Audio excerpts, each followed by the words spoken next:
estou aqui, eu, coordenador de gestão estratégica, Rodopiano Neto, o Edilberto, que é do núcleo do PJE e vai falar na sequência sobre esse tema, ok? Bom,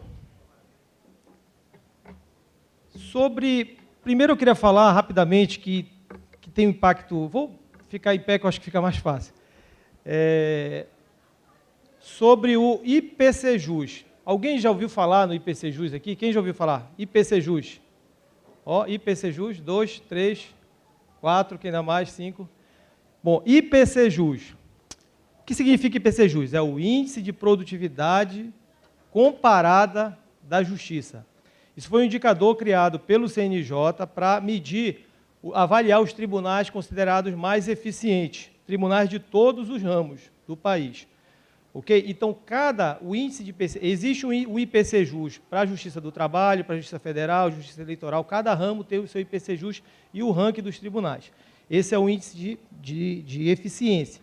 E ele é calculado, como está dito aí, a partir de parâmetros de produtividade, definidos com base em informações que os próprios tribunais informam para o CNJ. Então, nós mesmos informamos as informações que depois nossa produtividade vai ser avaliada. E elas consideram como se fosse assim, um funil aqui, onde entram processos, recursos humanos, despesas, e sai um negócio chamado baixados. Né? O que são baixados? Baixados são os processos, que é diferente de solucionados, a gente tem o hábito do processo solucionado, processo julgado, baixado a gente vai ver que é algo diferente. Mas o que é interessante é essa definição aqui no final. Olha, os tribunais que mais baixam processos utilizando menos recursos são os que mais se destacam no IPCJus.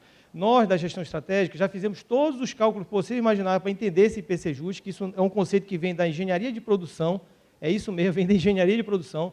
O CNJ, na época, acho que contratou a Fundação Getúlio Vargas para elaborar esse índice. Enfim, essa é a regra do jogo hoje. E a gente pode estar se perguntando, tá, mas qual é a importância disso aí? O que é que isso nos afeta?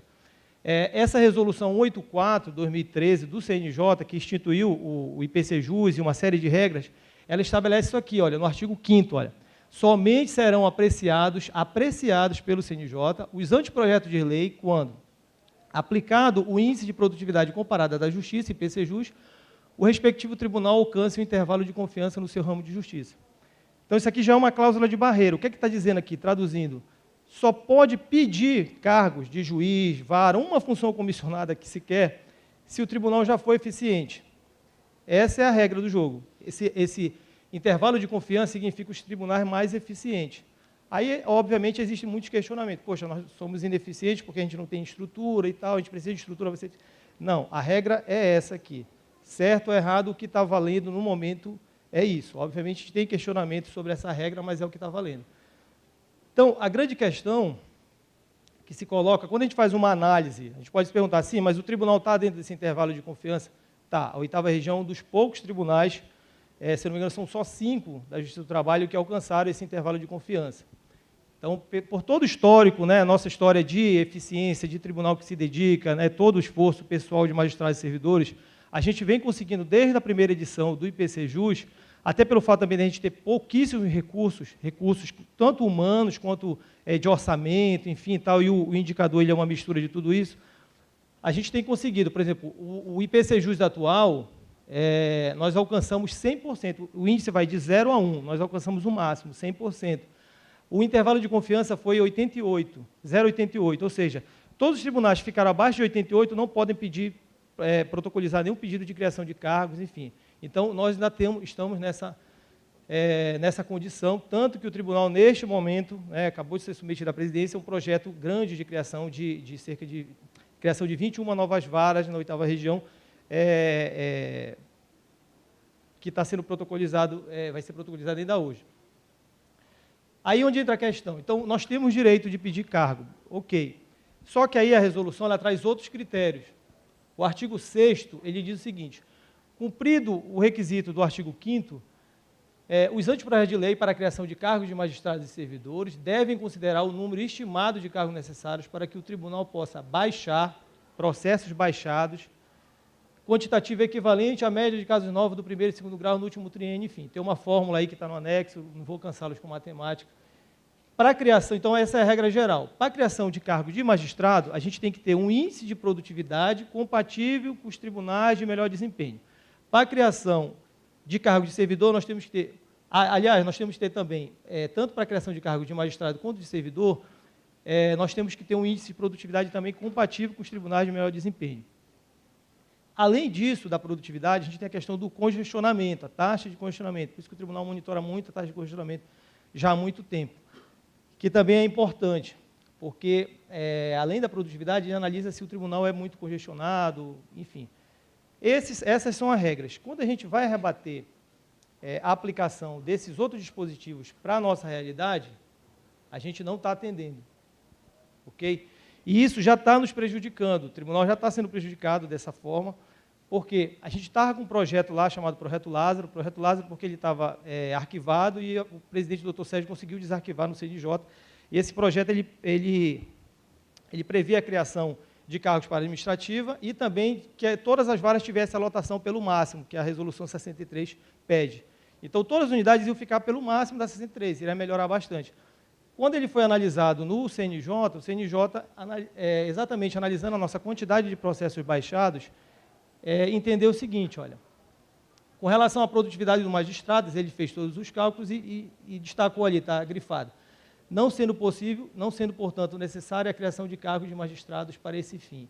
Com relação aos servidores, a mesma coisa, ele entendeu, em função da aplicação, que não é possível a criação de cargos de servidor. Por que essa conclusão?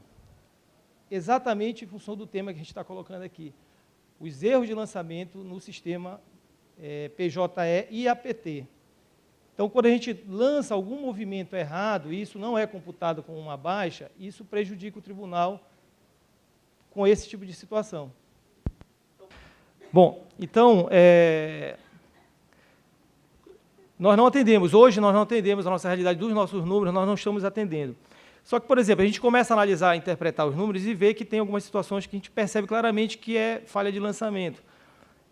Nós temos, por exemplo, em média, digamos, 100 mil processos solucionados no ano. O baixado ele tinha que ser, no mínimo, equivalente ao solucionado, no mínimo, né? Não, mas nós baixamos, por exemplo, cerca de 80, 90 mil processos. Então, a gente está perdendo todas essas baixas. Então, por aí, a gente já sabe que é erro de lançamento e a gente sabe que toda essa dificuldade que a gente teve na implantação do e-gestão, PJE, enfim, todas essas dificuldades naturais que a gente está, o tribunal está correndo atrás. Com relação também ao outro critério do artigo 7º, que é do congestionamento, acaba também influenciando essa questão e também a gente não está conseguindo alcançar esse indicador. Então, se nós, hoje, o tribunal está mandando, digamos, um outro projeto de criação de cargo. Esses indicadores aqui são baseados no ano base 2014. Né?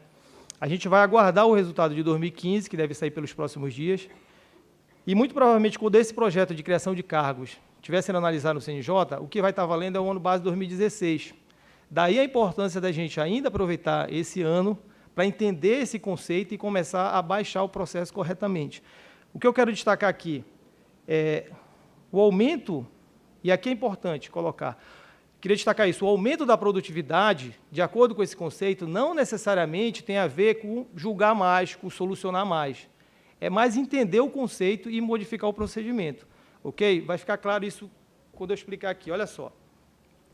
De acordo com a resolução 76 do CNJ, o conceito de baixados é o seguinte: quando é que a gente baixa um processo? Não é só quando arquiva. A gente associar, baixou, arquivou. Não, não é só isso. Arquivar, o item C, é uma das formas.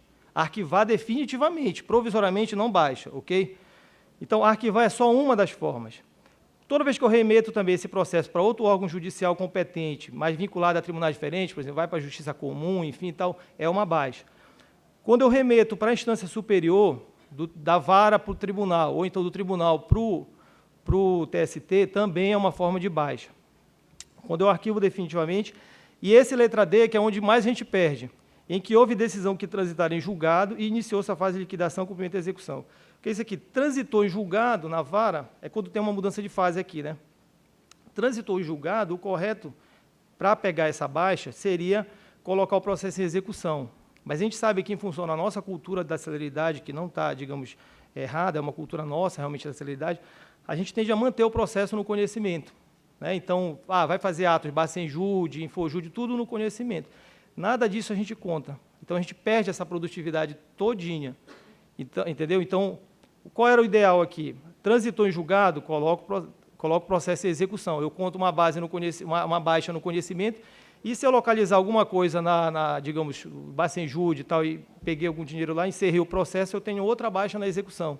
2 baixas. Né? Hoje, o que a gente está fazendo? A gente acaba mantendo o processo, alongando ele no conhecimento, com isso aumenta o prazo médio, né? Perde essa baixa no conhecimento e perde a baixa na execução. É por isso é uma das coisas que justificam o fato da gente estar com uma baixa produtividade perante o CNJ. O que é que eu quero dizer? Do modo que nós estamos trabalhando muito, como sempre, mas esse trabalho não está aparecendo. E pior ainda, como ele não aparece, o que aparece nós temos baixa produtividade e por isso vocês não precisam criar cargos. Então, vira um ciclo vicioso. Né? Então, por isso que eu estou colocando. Não necessariamente aumentar a produtividade significa julgar mais, e sim adequar os procedimentos às regras aí.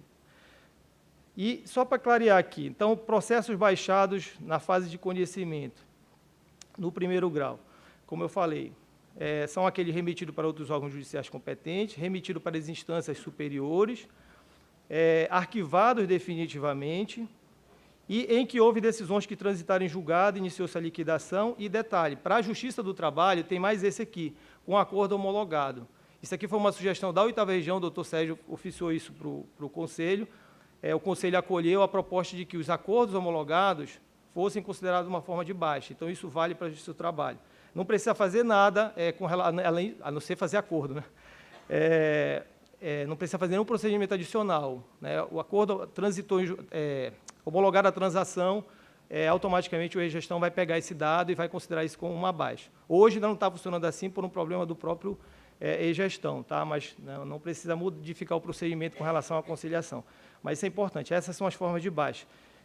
E para o segundo grau, as formas de baixa são remetidos para o arquivo definitivo e, quando também remetidos para o TST, para a instância superior. E essa ordenação de entrega de autos é uma questão bem específica. E também a questão do cancelamento da autuação, isso aqui também pode acontecer muito, com mudança de capa, essas questões todas. Bom, então, basicamente, essas são as formas. Aqui é interessante, no segundo grau, isso aqui é interessante destacar o seguinte, a questão do conceito de baixa e julgamento. Então, por exemplo, no segundo grau, julgado, o acordo é julgado, aí depois ele tem que, depois do visto, né, do relator, ele é julgado, depois ele vai ser publicado, e aí depois da publicação, aguarda o prazo, ele pode ou descer, né, vai logo para a vara, se não entrar recurso, aí conta uma baixa, ou então, se entrar recurso, ele vai para a vice-presidência. A vice-presidência ainda vai analisar, né, denegar ou não, e ele só vai ser considerado baixado depois que subir para o TST. Então, no segundo grau, o prazo, quando entra recurso, é muito mais longo para baixo. Então, realmente, a gente já identificou os problemas, né, aumentou muito a demanda da vice-presidência, aumentou em mais de 100% com a nova lei, enfim, então, aumentou demais realmente a demanda, então realmente a gente está tendo, apesar de todos os esforços da vice-presidência, a gente está com essa dificuldade em função do excessivo volume de recursos que estão entrando nessa fase e compromete todo o ciclo aí, ok? Então, basicamente, assim, a mensagem que eu queria passar nesse sentido era dar importância, primeiro, apresentar esse conceito, que eu sei que é novo. A gente sempre trabalhou com o conceito de solucionado, né, processo julgado, essa é a estatística, mas o conceito uniformizado agora para todo o judiciário é o conceito de baixado. Os nossos procedimentos, a gente já viu que eles precisam ser adequados a essa nova realidade, para que a nossa produtividade, de fato, possa aparecer. E, finalmente, como falei e repito várias vezes, a produtividade nesse novo conceito não necessariamente tem a ver com aumento de processos solucionados, né? Se a gente simplesmente adequar esses procedimentos, a gente já vai ter um aumento muito grande de produtividade, ou seja, a nossa produtividade vai, de fato, aparecer. E aí eu vou passar agora para o Edilberto, que vai falar sobre alguns erros, digamos, mais comuns do e-gestão, que a gente já identificou, que também tem impacto direto aqui na nossa produtividade. Ok? Gilberto. Bom dia a todos, né? Eu quero agradecer primeiramente a Deus e também à organização do evento pela oportunidade. Quero agradecer também a presença de todos aqui. E dando continuidade ao que o nosso colega Rodopiano estava falando aqui, em relação a essa questão dos lançamentos, né, e as repercussões nos órgãos judiciais. Eu queria fazer uma retrospectiva em relação ao nosso papel nesses dados estatísticos, né? Houve uma época em que, quando a gente tinha aqui apenas o sistema físico, cada unidade judiciária destacava um servidor, que eu chamei aqui de servidor estatístico, que era para esse servidor coletar os dados, preencher relatórios e enviá-los para o TST, né? Mas houve assim uma mudança de paradigma, aí veio o processo judicial eletrônico, e hoje, embora alguns tribunais já estejam 100% trabalhando com PJE, nós ainda estamos num sistema híbrido, porque a gente trabalha parte PJE e parte o APT, que é o físico. E, no caso, mais a regra atual vale para ambos. No caso, hoje, quem é que faz a estatística? Na verdade, todos, servidor, magistrado, advogado, perito, desde que atue em algum momento no sistema PJE, né? E também, no caso, o sistema APT. E, então, a responsabilidade seria de todos. E, no caso, ao trabalharmos no sistema PJE, a gente leva as informações, aqueles dados para a base de dados do PJE, mas isso ainda não está consolidado, no caso, nos dados estatísticos do e-gestão. Precisa ser alimentado a base de dados do e-gestão. E como é que isso acontece? Isso acontece com uma ferramenta chamada Extrator, que é uma ferramenta de domínio do CSJT, em relação ao PJE, no caso. E essa ferramenta, ela, sempre no início do mês, ela pega os processos da base de dados, as informações da base de dados do PJE e leva até o e-gestão. E as repercussões disso, como já foi abordado aqui pelo Rodopiano Neto, ela pode ou não nos trazer benefícios, né? Os benefícios, em relação à instituição, vai pela questão orçamentária do tribunal e dos servidores e magistrados, em relação à criação de cargos, novas funções, movimentação de servidores dentro do tribunal, né? E para a sociedade como um todo, porque quando se cria novas unidades judiciárias, você está ampliando o acesso à justiça, né?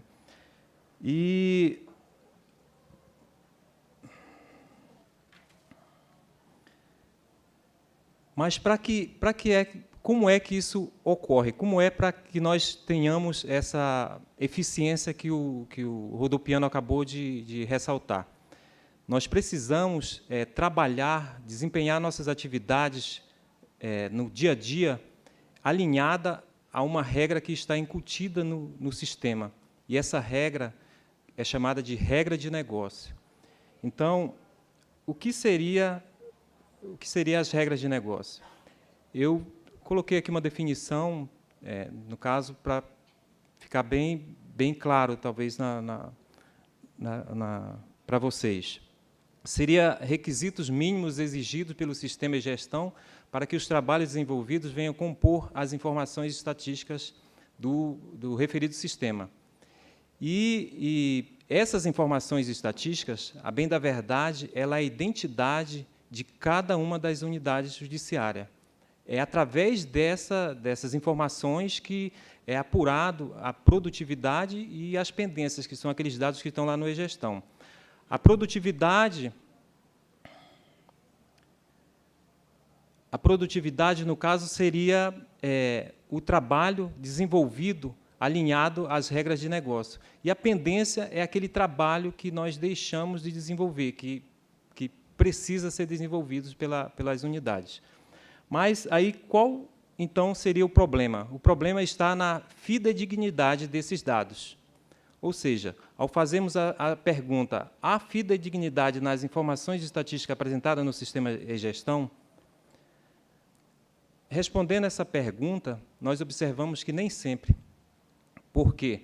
porque existem unidades que, por um motivo ou outro, às vezes desempenham as suas atividades, está tão preocupado em desempenhar a atividade, em dar um impulso no processo, e não se adequa a essas regras de negócio. Então, quando isso acontece, nós teremos um impacto lá no e-gestão. Qual é o impacto? O impacto da pendência, só que uma pendência maligna, eu diria.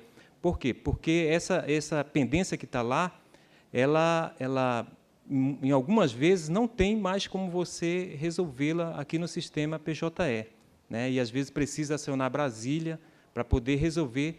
E essa pendência maligna a gente chama de inconsistência. Ou seja, o ideal para termos o impacto ideal para a gente ter no e-gestão seria a produtividade e a pendência, desde que essa pendência não fosse inconsistência. Então,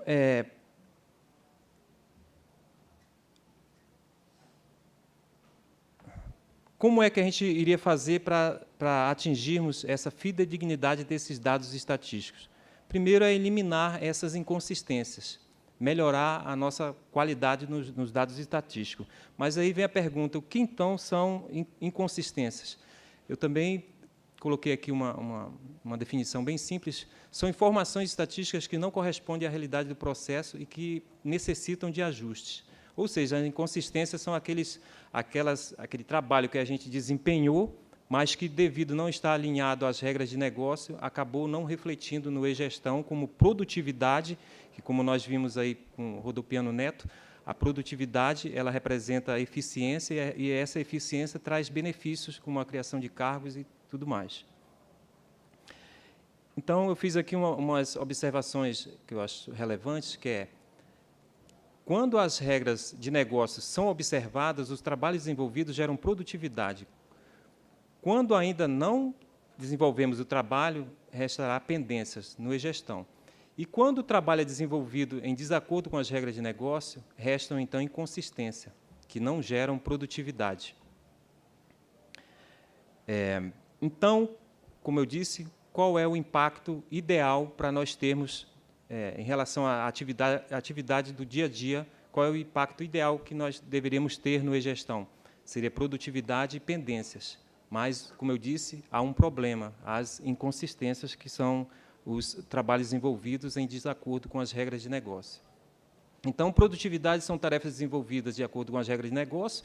E quais são as repercussões dessa produtividade?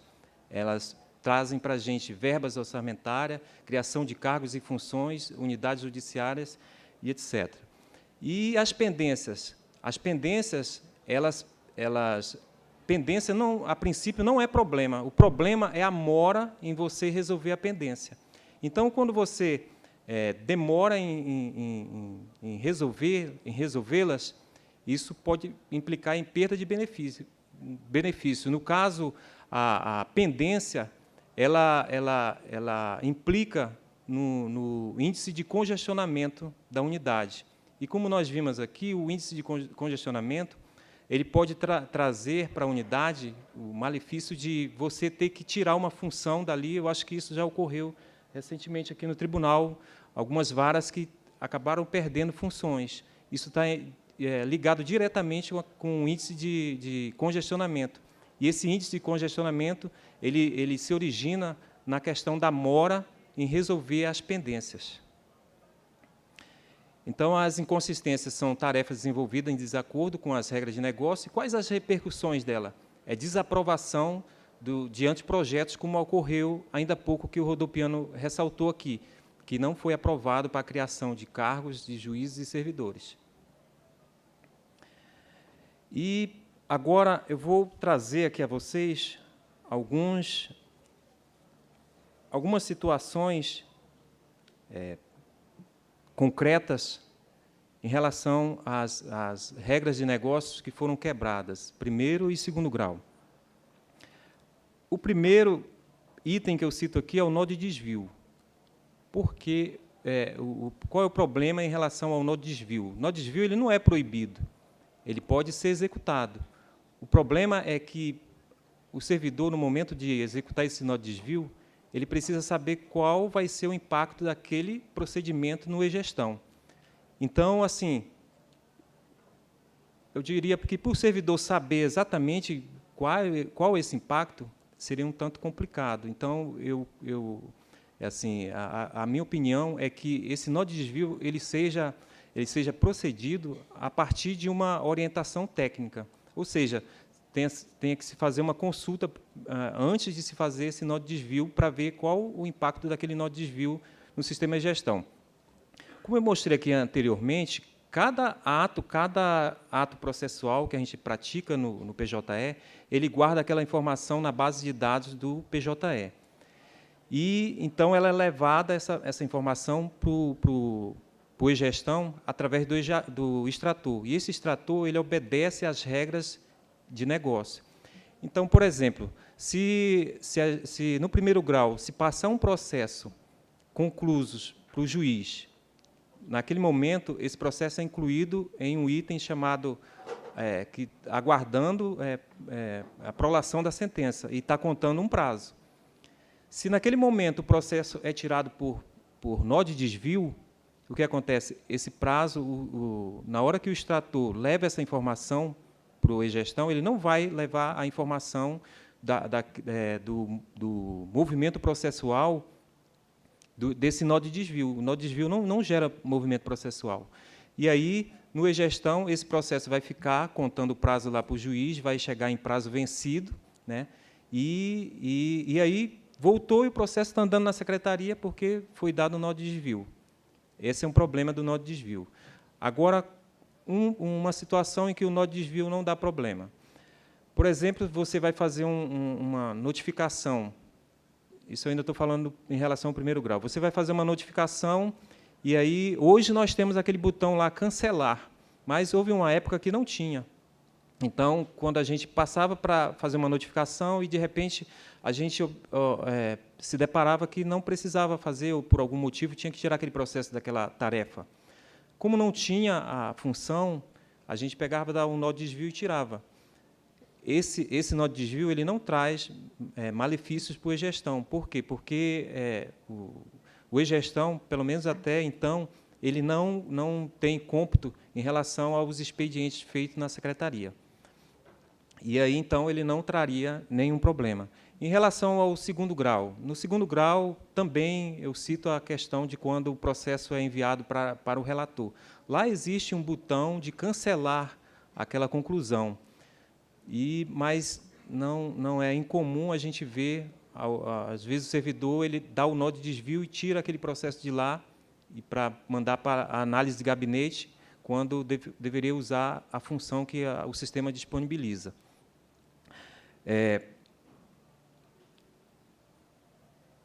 Outra situação, eu diria, do segundo grau, em relação à apreciação dos recursos internos.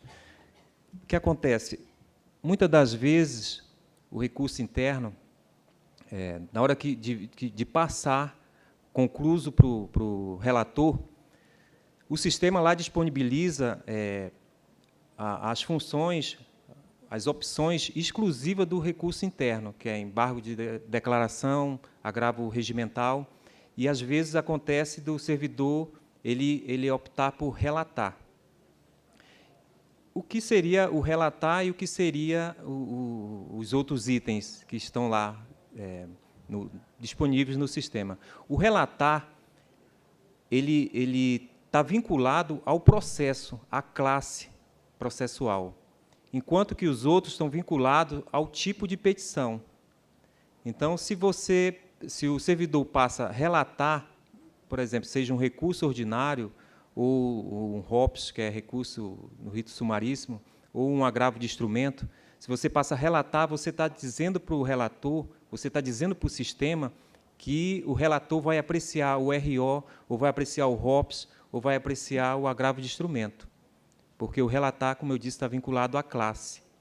Enquanto que, se você passar embargo de declaração, agravo regimental ou agravo que está lá, você está dizendo para o sistema que você não quer resolver a classe, mas que você quer resolver uma petição que tem no processo, que é a petição de embargos ou a petição de agravo regimental, né, ou a petição de